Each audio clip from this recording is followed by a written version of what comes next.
Buenas, los invito a este nuevo Diálogo Ciudadano sin Pauta, esta vez con un hombre del mundo de las ciencias. Me refiero a José Sagal Moya y me voy a permitir leer parte de su biografía. Un hombre realmente multifacético, algunos lo han calificado como un verdadero Da Vinci de nuestros tiempos y de nuestro país. No solamente es licenciado en Química de la Universidad de Chile, es doctorado, ha publicado en revistas internacionales, está también, es consejero del CONICYT, designado por el presidente Piñera, pero un hombre que es locutor, miembro del Consejo Superior de Televisión, bombero, las tiene todas José Sagal, pero además un hombre que sin lugar a duda representa el aporte de chilenos que muchas veces hacen desde un espacio sin cámara, pero con mucho empeño hacen para que nuestro país tenga también un aporte importante a la ciencia. ¿Cómo estás, José? Buenos días, muchas gracias por invitarme. Voy a hacer una pequeña corrección. Yo estuve en el Consejo hace muchos años atrás. Claro, estuviste en el Consejo Superior de Televisión, sí. Sí. Pero ahora estás en CONICYT. Estoy en CONICYT, sí. Gracias. Bueno, gracias por la oportunidad de intercambiar ideas. Mira, quería preguntarte y partir al tiro en el fondo. ¿Cómo sientes tú? ¿Se escucha a los científicos en Chile o tú crees que todavía hay mucho para hacer? Te lo comento porque tú además, en una carta abierta que le entregaste al presidente de la República el año 2007, o le mandaste al presidente, alertaste incluso respecto de un terremoto en las zonas donde ocurrieron justamente estos hechos el año 2010, el 27 de febrero. ¿Tú crees que se escucha efectivamente a los científicos chilenos? Poco. Voy a aclarar un poquito. Ese trabajo sobre el terremoto lo hizo un científico de la Chile, el doctor Kausel, que él un par de años antes, parece, en un trabajo científico en una revista internacional, predijo que iba a ocurrir un desastre. Obviamente que ese artículo científico, si lo hubiera leído gente de la UNAE o de la ONEMI, podría haber tomado algunas precauciones, pero es cierto, a lo mejor no se escucha a los científicos porque están encerrados en los laboratorios. Es cierto que los científicos emplean un lenguaje bastante especializado, entonces no llegan a los medios de comunicación con cierta facilidad. Tampoco hay una tradición de periodismo científico en nuestro país. No hay periodistas científicos. No sé si existe en alguna universidad en Chile ese título.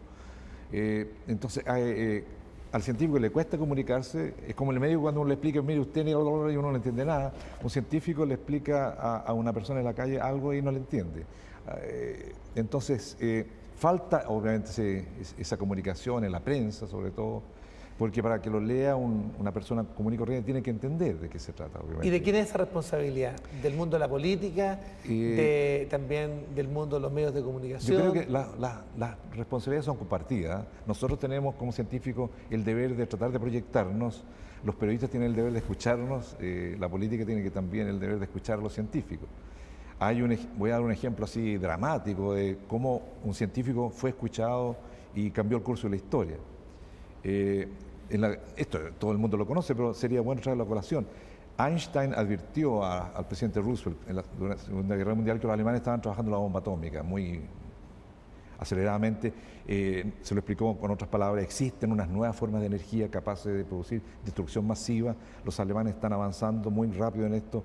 Si no se hace algo, los alemanes podrían ganar la guerra. Y Roosevelt, ahí se inició el plan en Los Álamos empezó a trabajarse en el proyecto de la bomba atómica. Estamos hablando de algo desastroso, pero digamos, era en ese momento a lo mejor una urgencia para parar la guerra, a lo mejor no se justificaba, bueno, eso la historia lo dirá, pero un consejo de un científico notable a un presidente a lo mejor hizo cambiar el curso de la historia, a lo mejor los alemanes habrían ganado la guerra si hubieran tenido una bomba atómica antes. Es un ejemplo de cómo la ciencia y el know-how, digamos, puede tener un impacto en cambiar el curso de la historia. Hay otros ejemplos, como de Napoleón también, que alguna vez escuchó a científicos descubrimientos y eso cambió el curso de la historia de cómo se hace ciencia en Francia. ¿Y hay posibilidades de hacer ciencia en Chile? Porque te lo planteo porque he conocido muchos casos notables, pero que son casos aislados, muchas veces con poco apoyo estatal, y que en definitiva hay pocas posibilidades de generar una red de ciencia en nuestro país. Exactamente. Bueno, en nuestro país la cantidad de científicos es poca en realidad, comparado con países, no nos comparemos con Estados Unidos, pero comparemos con Israel o con Finlandia, con Nueva Zelanda. La masa de científicos respecto a la población es baja, están diluidos.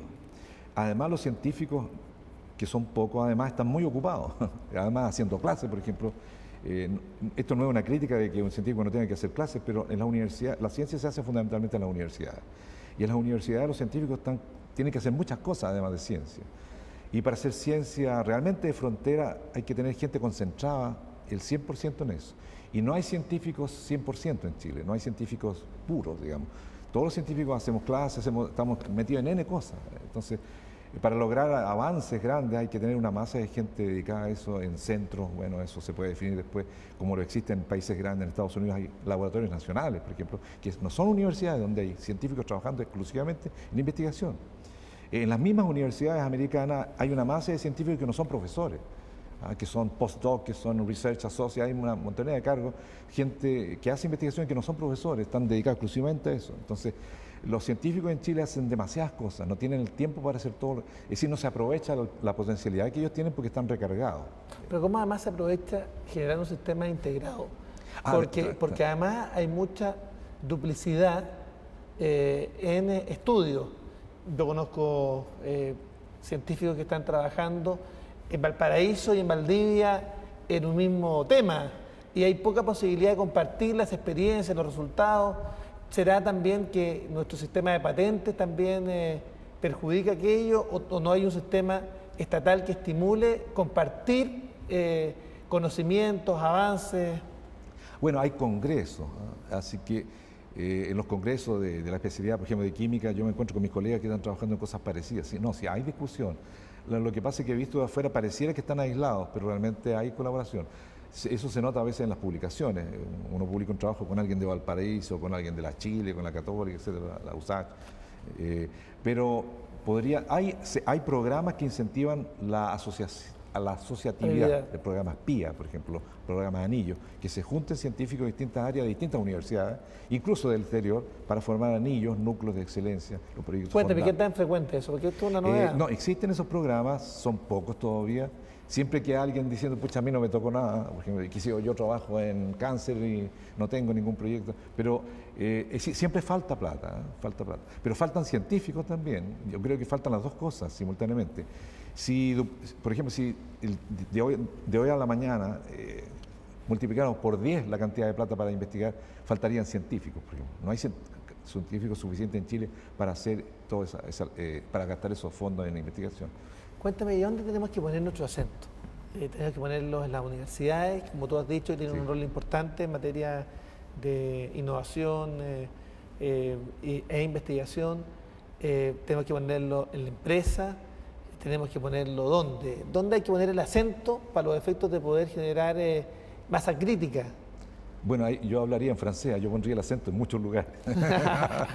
Yo creo que no es bueno poner acento, porque cuando uno pone el acento en un lugar se puede equivocar. Yo creo que hay que poner los huevitos en distintas canastas, en la empresa, en la universidad, en los centros, no sé, en los hospitales, qué sé yo, etcétera.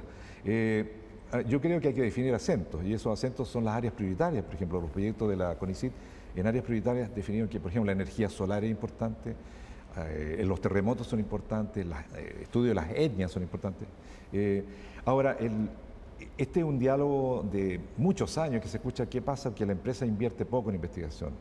Hay un mito, hay gente que cree que en los países desarrollados la empresa gasta mucho dinero en investigación, y lo aclaró hace un par de semanas atrás. Tuvo un alto funcionario americano del CONICYT americano, que es el National Science Foundation, y aclaró que realmente no es tan así eso de que las empresas gastan mucho en investigación. Son los gobiernos los que impulsan las innovaciones. Incluso él se quejaba de que las empresas americanas cada vez están invirtiendo menos, porque bueno, la situación económica, la crisis, la competencia con otros países como países emergentes, Corea, China, India. Entonces la NSF en este momento está muy preocupado de que está perdiendo competitividad a Estados Unidos a nivel internacional. Están surgiendo muchos países con mucha innovación. Entonces el gobierno, a través de la NSF y otros organismos, la NHE, hay muchos organismos en Estados Unidos, ponen los énfasis para poder dar ese salto, porque ellos están preocupados constantemente de no perder competitividad. ¿Y qué deberíamos hacer en Chile al respecto? Yo creo que lo mismo, porque nosotros no deberíamos compararnos con países parecidos, yo creo que tenemos que compararnos con los mejores. Yo creo que ese es un error decir, mire, que en Sudamérica no estamos tan mal. No, comparémonos con los mejores, con Corea, por ejemplo. Tratemos de hacer cosas que se han hecho allá, recorrer ese camino. Por ejemplo, en el caso de la ciencia, hay que entusiasmar desde muy pequeño a los talentos que se dediquen a la ciencia. Y hay programas en Chile, el programa Explora, hay museos interactivos, pero siempre es poco, ¿no? En Corea yo no puedo dar una conferencia sobre Corea porque no conozco los detalles, pero hay colegios, a lo mejor cientos de colegios para pequeños genios que se dediquen a la ciencia. Desde abajo empiezan a buscar los talentos, como en el deporte, ¿no? En el deporte se buscan los mejores futbolistas, en cualquier parte de los científicos también hay que buscarlos. Y se los privilegia, se les dan becas, se les dan todo tipo de facilidad y eso llega hasta que se transforma en un científico en unos 30 años, digamos, 25 años. ¿Y qué pasa con nuestros liceos? Porque efectivamente ahí hay un tema. Sí, ese tema es complicado porque históricamente en Chile los profesores han ganado sueldos bajos, ¿no? Entonces yo creo que una persona que gana poco no trabaja contento, obviamente, digamos, es obvio. En Europa los profesores son muy bien pagados. En Estados Unidos hay de todo, ¿no? Pero entonces a lo mejor muchos de esos talentos científicos podrían estar haciendo clases en los colegios, ¿no? Yo creo que una persona con talento no solo tiene que dedicarse a la investigación, también a comunicar sus conocimientos, a entusiasmar. Contaba, por ejemplo, este profesor que vino a esta charla, que es del MIT, de Boston, que en el MIT en Boston, en el Massachusetts Institute of Technology, las clases de primeros años son masivas. Por ejemplo, voy a dar un ejemplo, Física 1, en una sala de 1.500 personas, lo dan premios Nobel esas clases. Y él contaba que la clase se llena con los estudiantes y entra público a escuchar las clases. Es decir, ¿cómo serán de fantásticas esas clases que hasta el gallo que está haciendo la CEO quiere ir a escuchar al premio Nobel que está hablando de física? En cambio, en nuestro país no existen, por ejemplo, en las universidades aulas enormes para que los mejores científicos den las clases a los del primer año, ¿ah? Empezar desde abajo, desde que una persona entra a estudiar una carrera. No importa motivarlo, qué carrera, motivarlo, claro, sí, no importa es muy importante. Claro, no importa si va a ser médico, si va a ser físico, si va a ser ingeniero, escuchar un premio Nobel, por ejemplo, dando una clase, debe ser fantástico. Sí. Nosotros estuvimos trabajando junto al presidente del Senado, Guido Girardi, en la creación del Congreso del Futuro y tuvimos la oportunidad de traer 6 premios Nobel. Es yo estuve acá. Una oportunidad histórica y estamos trabajando además en la creación de la Comisión del Futuro y Desarrollo Sustentable, que nos permita justamente generar la masa crítica en el país para soñar el Chile en los próximos 20, 30 años, porque si hay un tema en el cual yo diría que estamos en falta, es que nosotros no hacemos perspectiva, no creamos futuro. Y por eso es tan importante escuchar la opinión tuya para los efectos de saber la brecha. La brecha que hoy día existe entre nuestro país y los países desarrollados. Tú me has dicho que no se gasta tanto como aparentemente se piensa, pero hay una disposición distinta del Estado, ¿no? Claro, exacto, un Estado ganador, digamos. Sí. Yo creo que un Estado que quiere mantener a su país en el liderazgo, digamos, económico por último, ¿no? Es decir, el liderazgo económico de un país se debe a la base científica. Y eso pasa también por la cultura, ¿eh? Yo creo que hay un problema cultural, no me refiero a la cultura de leer o no leer libros, una actitud hacia la vida, de que yo puedo ser el mejor. Más bien, no, aquí es muy difícil, es muy complicado. No, eso de... Yo tengo muchos hobbies, ¿eh? Y a través de los hobbies conozco mucha gente en muchos ámbitos dice, no, mira, yo quiero construir un telescopio, no, muy complicado, no, mejor cómpralo. O yo quiero construir, no sé, yo quiero hacer una guitarra. ¿Qué nos pasa? Sí. ¿Qué nos pasa? Porque... Tiene una actitud perdedora. Ya.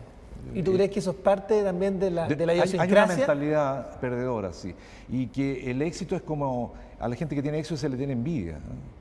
A mí me llamó la atención cuando yo estudié en Estados Unidos que cuando a mí me iba bien, los alumnos me admiraban, por ejemplo, en un curso me fue muy bien, pucha, yo le pego, ¿no? Aquí en Chile no existe esa mentalidad de que bueno que le vaya bien a alguien, sino que este gallo le va bien porque... El chaqueteo. Exacto. Y esa mentalidad yo creo que es parte del problema, ¿eh? a lo mejor un sociólogo, un psicólogo, deberían investigar eso, porque como que tenemos miedo de hacer bien las cosas. En el deporte, oye, salimos, nos va a ir mal, en todos los ámbitos de la vida. ¿Ya? ¿Y esa actitud de brazos caídos? Sí. ¿Ha ido cambiando? Está cambiando. Yo creo Sí, que los jóvenes son diferentes, pero ese pesimismo, incluso típico esto, por ejemplo, si yo hablo con una persona, oye, en Chile deberíamos fabricar teléfonos celulares. No, es complicado, estamos muy lejos, no podemos competir con... Entonces con eso ya no, con esa actitud de partida no se puede llegar a ninguna parte. Es como decir, yo no, ¿por qué no estudias guitarra si te gustó la música? No, es que es muy difícil. ¿Y por qué tú crees que se produjo ese quiebre? Porque si tú me dices, yo comparto contigo que los jóvenes hoy día tienen de nuevo ese impulso de que ellos son articuladores y que son capaces de transformar el mundo, se creen capaces de hacerlo y eso es muy bueno porque eso genera una renovación de nuestra sociedad. Exacto. ¿Por qué tú crees que se produjo ese cambio?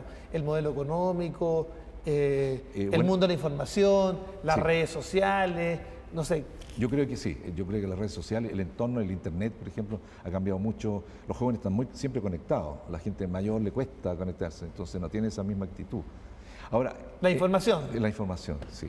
La información, yo creo que la información es clave. Claro. O sea, mira, vamos a seguir en el segundo bloque conversando con este hombre de las ciencias de nuestro país y los invito a poder seguirnos acá en el canal del Senado.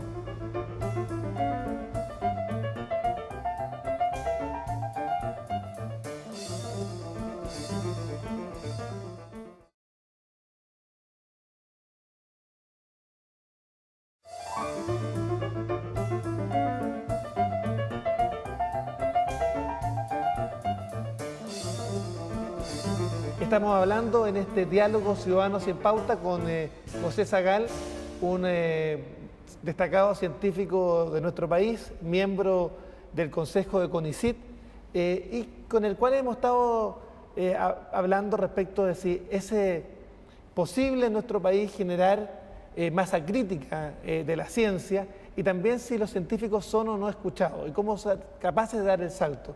Pero también hay otra pregunta. ¿Hay fuga de cerebro en nuestro país? Y lo planteo por lo siguiente, porque junto con la expresidenta Michelle Bachelet tuvimos la posibilidad de ir al CERN en Suiza y nos encontramos con una sorpresa.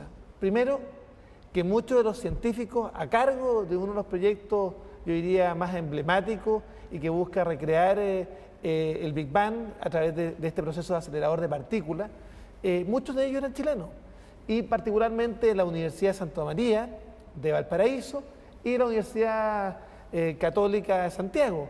Y había poca información en nuestro país respecto a esa materia. Más aún, los propios encargados de los directores científicos del proyecto firmaron convenios con los dos rectores para llevar más científicos nuestros, de nuestro país, a trabajar en este experimento que puede cambiar o que puede darnos luz respecto al origen del universo. Entonces, ¿hay fugas de cerebro? ¿Por qué esa masa crítica da fundamentalmente por los polos universitarios, en la región de Valparaíso, en Concepción, en Santiago, no tienen espacio, no tienen campo, no tienen posibilidades de trabajar en Chile? Bueno, la fuga de cerebro existe, obviamente. Se hizo un estudio hace años atrás, no recuerdo las cifras, pero me parece que había más científicos chilenos viviendo fuera del país que en Chile. Es decir, no me acuerdo si era el doble o el triple, no sé, pero habían más. Y esa encuesta probablemente no la contestaron todos, así que probablemente habían más, estaba atenuado esa cifra, es cierto. Ahora, ¿por qué se van los científicos? Claro, hay falta de oportunidad de trabajo.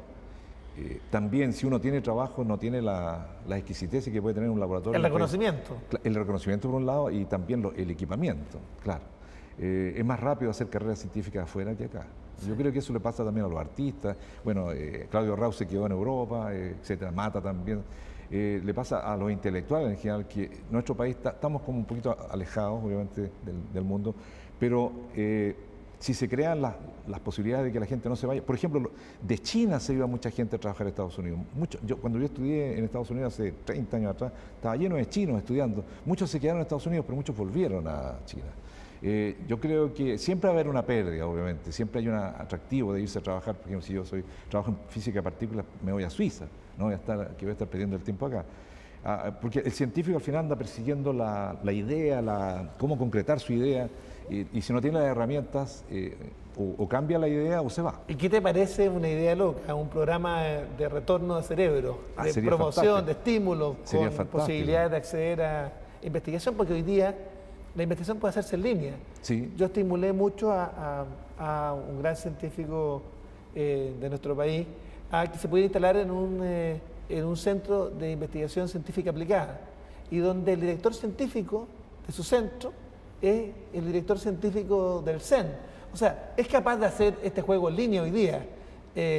¿O tú crees que es necesario estar presencialmente donde está desarrollándose puntualmente las tecnologías, los laboratorios? No, no es tan necesario ahora con las comunicaciones. De hecho, yo, por ejemplo, colaboro con gente en Francia, en Estados Unidos, y nos comunicamos por internet. Nos visitamos de vez en cuando para compartir, pero se hace a través del espacio, digamos. Ahora, los astrónomos, por ejemplo, ahí hay un ejemplo. Los astrónomos en Chile tienen los mejores telescopios del mundo. Los astrónomos yo creo que son los que están haciendo la mejor ciencia en Chile porque están mejor equipados. No tiene para qué irse a trabajar a otro lado un astrónomo chileno.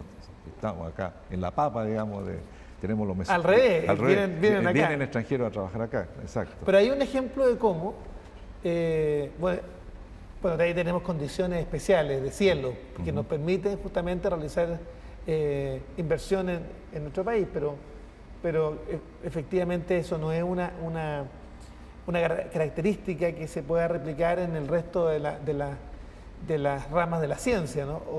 ¿O tú crees que es posible hacer esfuerzos? Sí, o trabajos colectivos de las universidades. Yo creo que siempre es posible, ¿eh? Incluso cuando se habla, ¿se justifica hacer ciencia en Chile? Mi respuesta sería, es urgente hacer ciencia en Chile, porque la única forma de acortar esa brecha con los países desarrollados es a través de la ciencia y la tecnología, van las dos juntas. ¿Qué pasa con esta formación de centro en Valdivia? Sí, fantástico. Sí. Claro. Ahora, ahí el chaqueteo, mucha gente chaqueteaba a Claudio, pero fantástico. Si, el otro día alguien mostró unas estadísticas de la cantidad de papers que se publican a través de Chile, así, hizo un mapa. En Valdivia aparecía un pic, así. Claro, y es la suma austral y el centro de Claudio Bunster. Sí. Pero hay poco trabajo colectivo, yo veo que hay poco reconocimiento a la función y trabajar en torno a aquello. Yo creo que hay mucho, como tú bien decías, chaqueteo también en el mundo de la ciencia, no se salva esto. No se salva, por supuesto, claro. Dentro de las universidades también hay una pugna entre la gente, entre la gente que investiga y los que no investigan.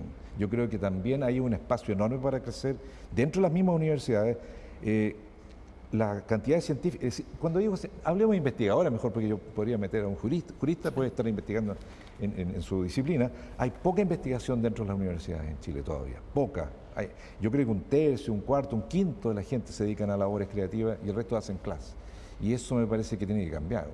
Ahora, te lo planteo porque el gobierno está empeñado, de hecho, el Senado en estos días aprobó un proyecto de I+D, de poder incentivar a través de franquicias tributarias justamente la inversión de recursos en innovación y desarrollo, incluido que muchos de esos esfuerzos se hagan no solamente en laboratorios de nuestro país, sino también en laboratorios extranjeros, menos del 50%, pero estableciendo herramientas que nos permitan desarrollar efectivamente la innovación y el desarrollo en nuestro país.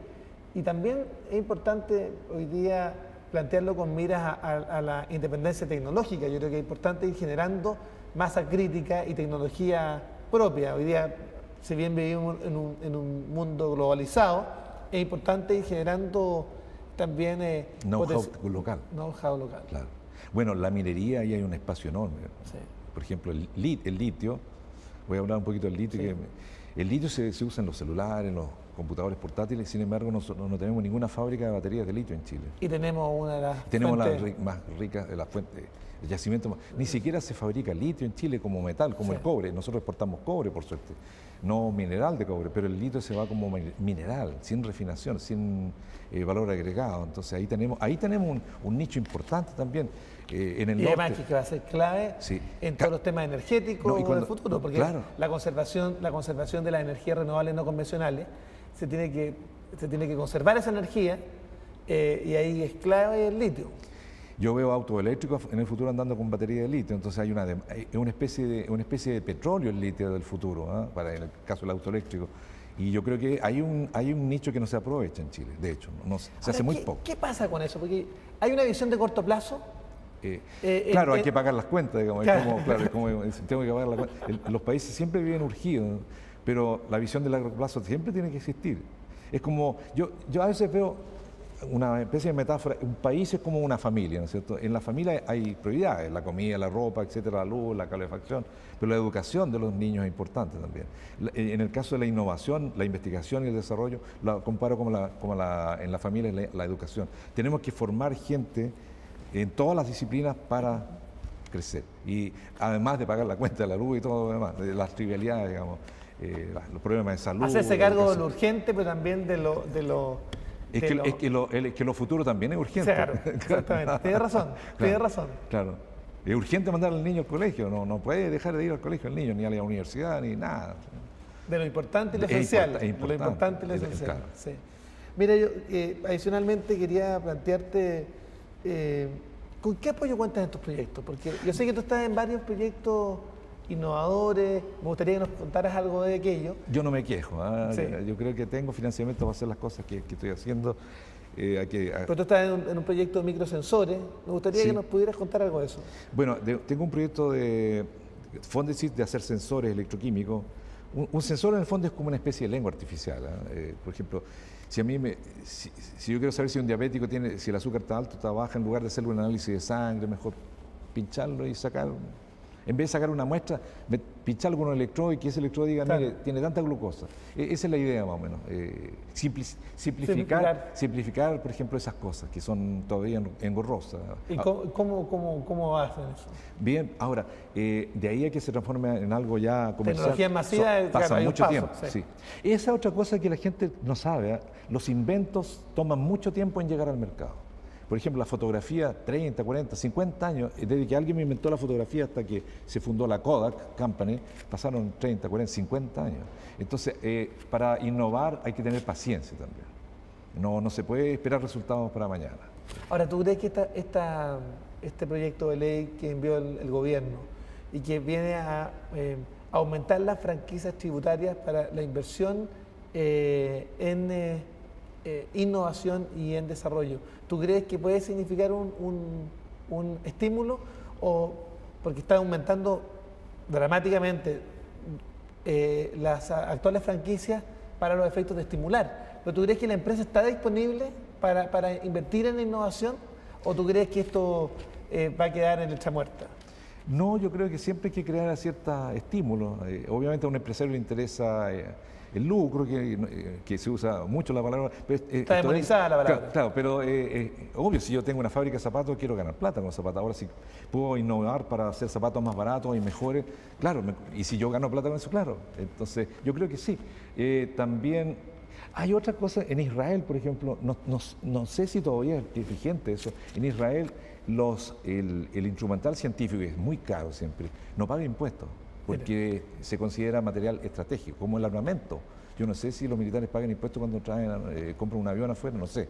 Yo creo que no estoy informado al respecto. Pero si yo quiero traer un equipo de resonancia que cuesta 50 millones de dólares, ahora dice, claro, pero de esas franquicias, ¿para qué privilegiar eso si el otro también tiene? Pero está interesante, porque yo creo que... Claro, porque si el Estado le cobra al investigador, a mí me cobra el Estado los impuestos para traer un equipo de afuera y tengo que pagar 40%, 50% de recargo, en el fondo me está sacando la plata de un bolsillo y la está metiendo en el otro. Está recuperando esa plata que me pasó, al final me pasó menos plata para investigar, porque me la quitó el bastante menos. Y bastante menos.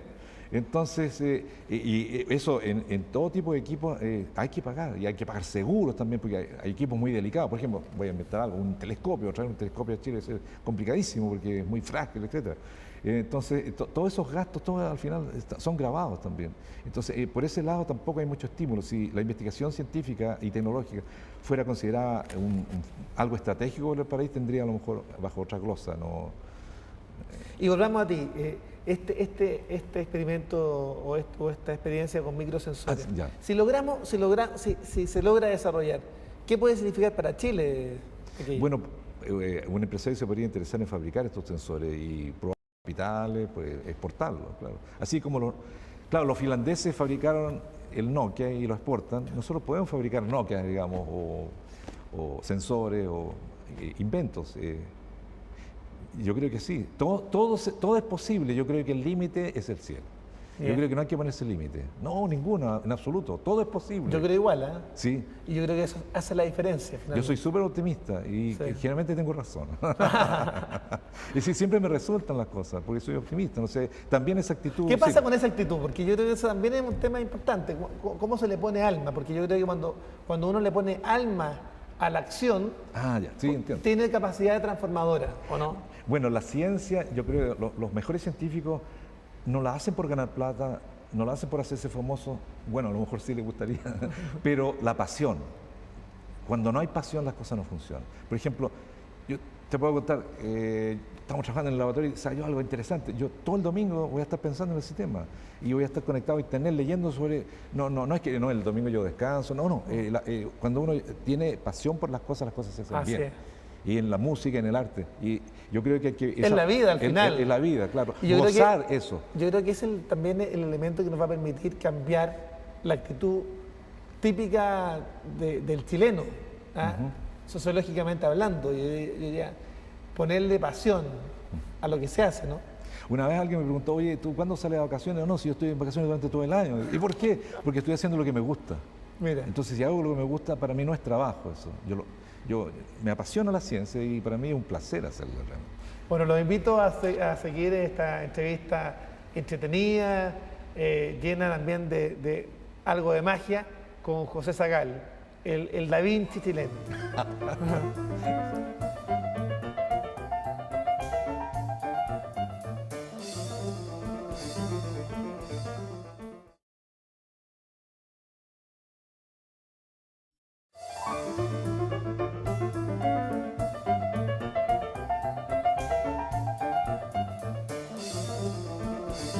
Estamos hablando con José Sagal, un científico chileno, en este diálogo ciudadano sin pauta.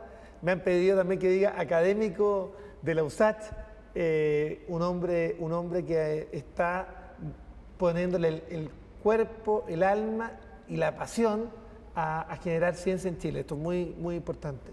Yo quiero preguntarte a ti, ¿qué pasa con lo que hoy día existe en nuestro país? Con el Fondesit, el Fondap, el Fondef, el programa Milenio, ¿está cumpliendo su objetivo? ¿Está articulándose? Y particularmente desde tu carácter de miembro del Consejo del CONICYT. Sí, yo creo que sí. Fíjate que estar en el Consejo me ha permitido tener una mirada distinta a la cuando estaba trabajando en la Universidad de Santiago, digamos, de todo lo que se hace. Tiene la mirada de conjunto. Y tú te das cuenta que de repente allá en Valdivia hay un gallo súper inteligente que está haciendo, oye, qué bonito lo que está haciendo este gallo allá en Arica o en Concepción. Empiezas a descubrir gente que tú ni siquiera sabías que existían, que están trabajando en cosas interesantísimas, en cáncer. Ahí te das cuenta que tenemos un potencial gigantesco en Chile, realmente. ¿Ahora es suficiente o...? No, pues hay que ponerle más. Claro, tenemos que ganarnos la medalla de oro de la Olimpiada, digamos. Cuando digo eso, yo diría, en las universidades, por ejemplo, a mí me gustaría que en mi universidad alguien se ganara el premio Nobel, un físico, un biólogo, alguien se ganara el premio Nobel, para que coloque a nuestro país, o alguien de cualquier universidad chilena, que coloque a país, como lo colocó Neruda y Gabriel Mistral, colocaron a Chile en el mapa. Porque además eso genera un efecto de imitación, un efecto de imitar el rol. Bueno, en Argentina tuvo un efecto multiplicador, me acuerdo que se ganó un premio Nobel, no me acuerdo exactamente la fecha, y eso hubo un efecto multiplicador de la ciencia. Hay dos o tres premios Nobel de ciencia en Argentina. Ahora, yo he sentido que todavía no se ha convocado a dar este gran salto a la comunidad científica. ¿Qué nos falta? ¿Es posible hacerlo del CONICYT? ¿Hay que hacerlo desde la moneda? De todos lados. Desde todos lados. Esto es como la operación Overlord, ¿sí? Cuando los aliados atacaron Europa. Con todo el armamento posible, digamos, intelectual. Sí. Mira. No hay que andar con chicas aquí. Porque yo creo que lo que estamos hablando también de esa relación con poder percatarse efectivamente que esto es una realidad urgente, como tú bien decías. ¿Qué hace falta para que las autoridades políticas visualicen? Yo creo que se puede resumir en una frase. El mejor negocio que puede hacer un país es invertir en ciencia. el mejor negocio. Porque en el fondo estamos invirtiendo en los cerebros, ¿no es cierto?, en la gente. Y yo creo que la mayor riqueza que tiene un país son la gente, no los recursos. Yo creo que si Chile no tuviera cobre ni litio, igual podríamos... Japón, hay países que no tienen recursos naturales y son países desarrollados. Entonces los recursos naturales no son una excusa, no, es que nos faltan recursos o tenemos de sobra. Al contrario, tenemos más recursos y somos pocos, podríamos ser más. Pero yo creo que el énfasis debe estar en la persona, en el ser humano. Que no solo buenos científicos, buenos músicos, buenos artistas, escritores, hay de todo, pero más. Buenos cineastas, todo es bueno, todo lo bueno es bueno. Es como una redundancia, buenos deportistas. Absolutamente. Claro. Pero, y en ese sentido, ¿se justifica en Chile la creación de un Ministerio de Ciencia y Tecnología? Sí, yo creo que sí. En Corea existe. Qué bueno que lo mencionaste porque en Corea existe un Ministerio de Ciencia y Tecnología. Hay gente que se resiste a eso y dice, no, eso va a crear más burocracia. No, no necesariamente. No sé si cada ministerio significa más burocracia para el país. No. No necesariamente. Claro, no. Pone a la ciencia en un lugar, en un pedestal un poquito más alto, claro. La ciencia y la tecnología, las dos van juntas, ¿no? Ciencia y tecnología. Es lo que estamos haciendo también en el Senado, donde hemos constituido también una comisión para abocarse justamente a estos temas. Sí. Además, nos va a permitir, yo creo, un Ministerio de Ciencia y Tecnología poder focalizar las políticas públicas y también aumentar la inyección de recursos y también la evaluación, porque hay evaluación de de los programas, porque también es un tema interesante, porque te preguntaba, se está haciendo una buena pega con el programa Milenio y el resto de los programas, pero ¿quién los evalúa? ¿Cada cuánto se evalúan? ¿Cómo se corrigen cursos de acción? Sí, hay correcciones pequeñas, pero los resultados son, por ejemplo, la ciencia, el resultado de la ciencia más inmediato son las publicaciones, que es la difusión de la ciencia. Entonces, ha aumentado notablemente en los últimos años la cantidad de publicaciones científicas que Chile genera. Es como el músico compone y publica, o el escritor publica su libro, los científicos publicamos artículos. Y esa es una de las formas más, diría yo, más precisas quizás de evaluar la labor de un científico. Eso es lo primero. Y lo segundo, el impacto de la publicación. Porque si yo publico en una revista A o una revista B, la revista B es mucho más conocida, más leída, etc. Entonces ahora nos estamos fijando más en los impactos de lo que se hace. Eso es muy importante. Sí. Ahora, ¿y cómo se evalúan esos impactos? Porque... bueno, existe un instrumento que lo maneja una agencia americana, el ISI, Institute of Scientific Information. Ellos recogen estadísticas de cuánto, por ejemplo, si el profesor Pérez publicó un trabajo sobre cáncer, ¿cuántas veces fue citado ese trabajo? Mira. Y hay, bueno, los premios Nobel tienen muchas citas, por supuesto. Hay científicos chilenos muy citados, pero pocos. Pero así se puede saber, se puede tener una especie de diagnóstico rápido si lo que se está haciendo tiene impacto o no. ¿Qué debiéramos hacer para poder motivar una carrera de investigación sin límite, todo tiempo, full time? ¿Cómo podemos además generar también profesionales que se dediquen full time a investigar? Porque bien estábamos hablando que hoy día tenemos baja renta, hoy día los científicos investigadores tienen que dedicarse a hacer clases y no a lo que están llamados naturalmente, a poner todo su conocimiento, sus ganas y su pasión, como hemos dicho, a poder investigar y generar desarrollo. ¿Qué debiéramos hacer? Yo creo que se justifica una carrera de investigador porque existen muchos países exitosos. Ahora, curiosamente, esos investigadores muchas veces trabajan dentro de las universidades también, pero no hacen clases, están dedicados exclusivamente a hacer investigación y fortalecen los grupos también. O se forma un grupo alrededor de un profesor, porque en Estados Unidos profesor es professor, en realidad. El profesor tiene un grupo, son como microempresas en el fondo. Un profesor tiene un grupo de investigadores y hay investigadores profesionales que no son profesores, solamente se dedican a investigar y eso genera obviamente un plus, una productividad mayor, porque si una persona se concentra en lo que está haciendo, puede llegar mucho más lejos. Einstein decía que él ojalá no tuviera que preocuparse ni de la ropa. De hecho, hay muchos mitos. Einstein siempre usaba ropa del mismo color para no pensar qué me voy a poner mañana. Él estaba totalmente concentrado, no hacía clases, creo, muy poco a lo mejor. Estaba concentrado exclusivamente en sus ideas. De hecho, sus grandes ideas las publicó cuando estaba cesante, incluso. Estaba trabajando en una oficina de patentes. Sus primeras publicaciones que revolucionaron la ciencia las hizo, estaba ni siquiera en una universidad, estaba trabajando en otra cosa. José, nosotros además, tú sabes, el objetivo de este programa es poder generar masa crítica para generar perspectiva para el país, generar desarrollo para los próximos 20, 30 años.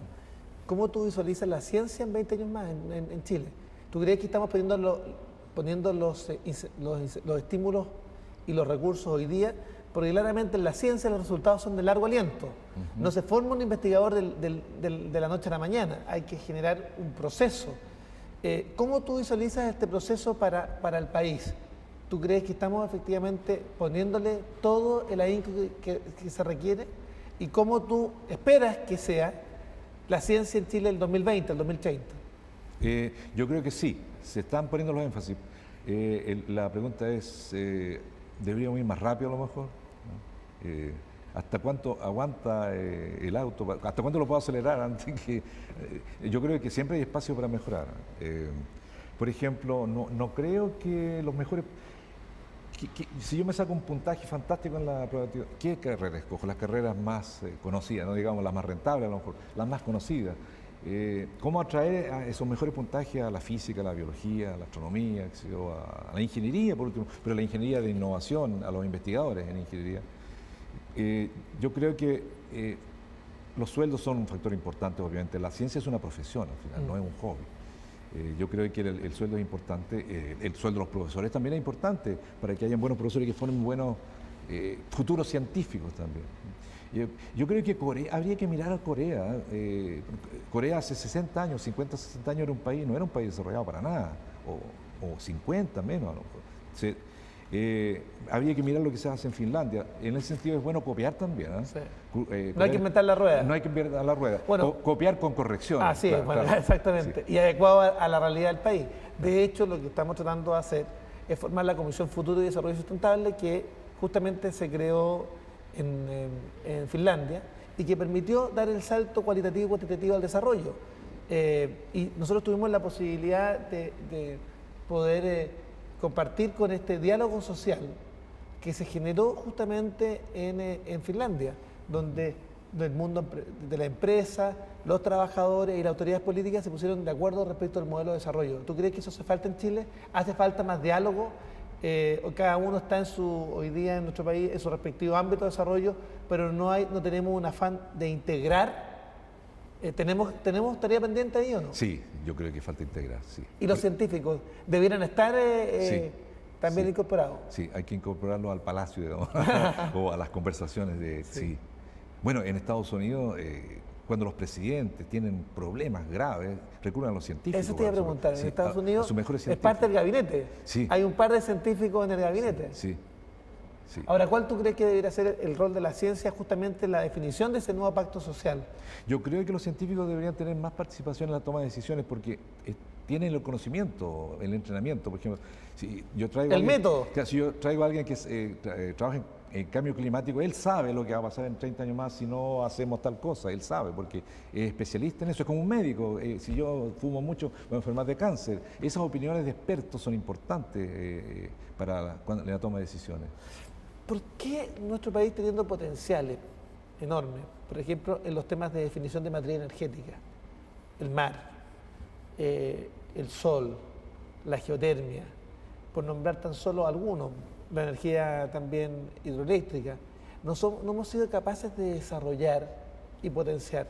Ha faltado ahí también un rol de planificación por parte del Estado y de estímulo, porque a mí me habría gustado, por ejemplo, que tuviéramos un centro de energía maremotriz, donde hubiese investigación, donde hubiera científicos, donde hubiese formulación de nuevas tecnologías, donde se pudiera compartir también la experiencia internacional, lo propio respecto a la energía eólica o la energía solar.